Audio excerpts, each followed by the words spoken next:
कुछ शिष्य साधु महाराज जी के पास बैठकर विद्या ग्रहण कर रहे थे। तभी उन शिष्यों में से एक शिष्य उठा और साधु महाराज जी से पूछने लगा कि हमें जीवन में कौन से काम करने चाहिए जिससे कि हमारा जीवन सफल हो सके। साधु महाराज जी उसकी बातों को सुनकर मुस्कुराए और कहने लगे कि इसका जवाब मैं तुम्हें कल दूंगा। जब सुबह हुई तो साधु महाराज जी अपने शिष्यों को लेकर एक गांव में जा रहे थे।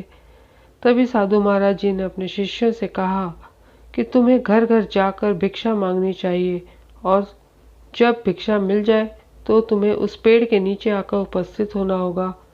जब सभी शिष्य भिक्षा मांगने के लिए निकल गए, किसी शिष्य को कुछ मिला तो किसी दूसरे शिष्य को कुछ खाने में मिल गया और वह सब कुछ इकट्ठा करके उसी पेड़ के नीचे साधु महाराज जी से मिले।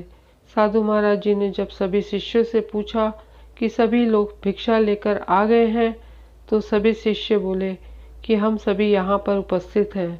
तभी साधु महाराज जी ने कहा कि कल किसी ने मुझसे एक प्रश्न पूछा था कि हमें जीवन में ऐसे कौन से काम करने चाहिए जिससे हमारा जीवन सफल हो सके।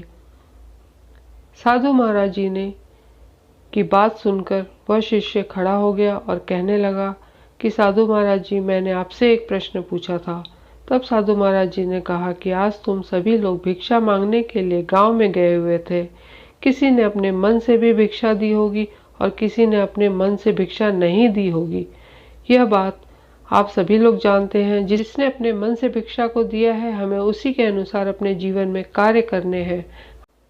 हमें अपने जीवन में वही कार्य करें जिससे सबको खुशी प्राप्त हो और वह भी अपनी इच्छा से करनी है। जब तुम यह काम करोगे, सही मायने में वही जीवन में सफल होने के लिए तुम्हें आगे बढ़ाएंगे। इसलिए जीवन में अच्छे काम करते रहना ही हमारे जीवन की सफलता है। सभी शिष्य साधु महाराज जी की बात सुनकर सहमत हो गए। हमें भी अपने जीवन में अच्छे कार्य करना चाहिए जिससे सभी को खुशियाँ प्राप्त हो सके।